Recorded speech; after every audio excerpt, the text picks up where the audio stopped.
My name is Lauren Brown, and I am a religious studies major. The title of my IS is Conversations on the Christian to Buddhist Conversion Experience, framed by Louis Rambo's 1993 conversion model. In this project, I wanted to look at the process of conversion across people that formerly affiliated with Christianity and presently have some type of affiliation with Buddhism. And by doing this, I found 5 people to interview, and then I used Louis Rambo's conversion model to then analyze their accounts. This conversion model is meant for all types of religious conversion, but I found it to be useful for our discussion.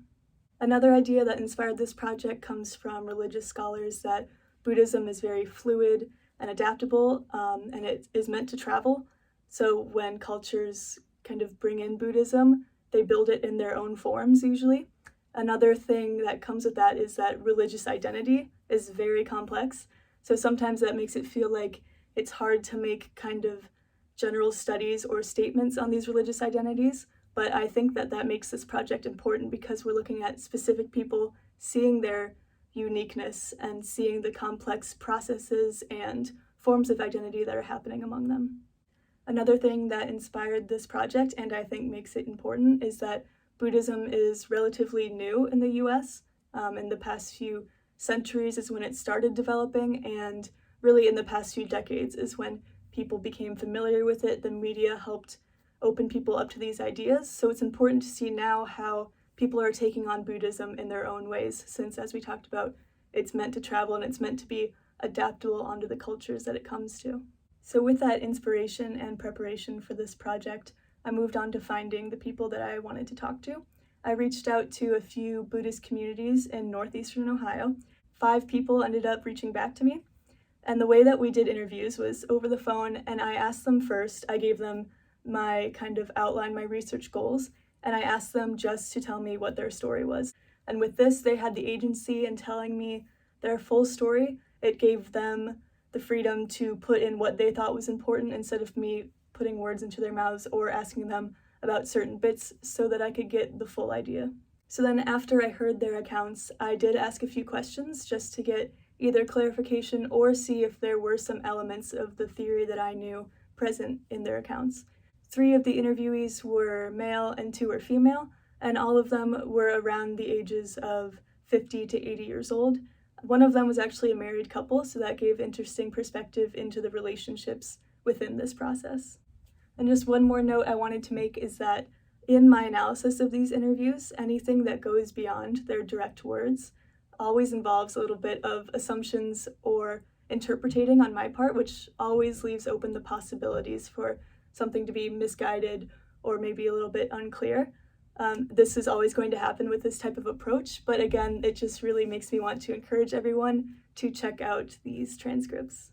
So following my interviews, I then used Louis Rambo's conversion model to then analyze the accounts that I gathered. He states that the stages of this model are nonlinear, interactive, and cumulative.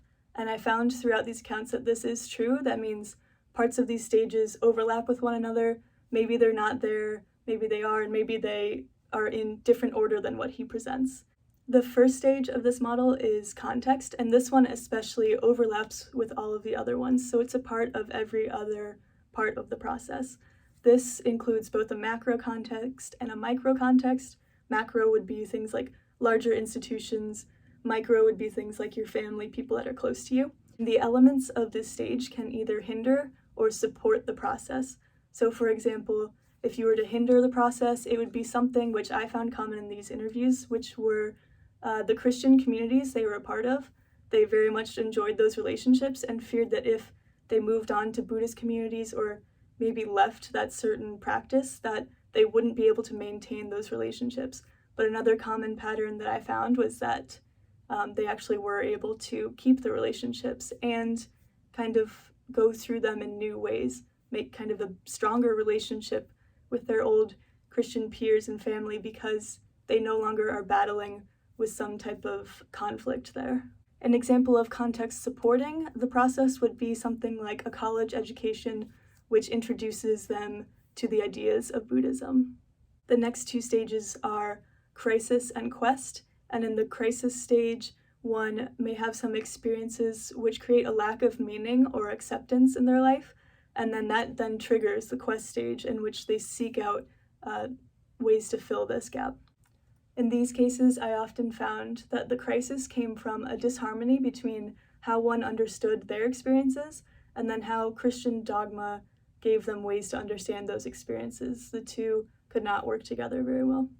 Then, after experiencing something like that, they are opened up to the quest stage, which is either active, in which they're seeking out a way to then have meaning and have a way to understand those experiences, or they're more passively just opening to learning new things.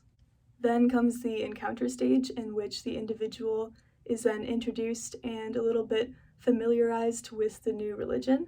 Sometimes this is in the form of missionaries, but I found in these 5 interviews that it came mostly from wellness-based practices like yoga or therapy, often from bookstores, literature, media coming out at the time, or from trusted individuals. The next stage is interaction, in which the individual begins to navigate their affiliation with the new religion, in this case, Buddhism. Individuals began exploring the practices, usually with meditation, and the new rhetoric that comes from that.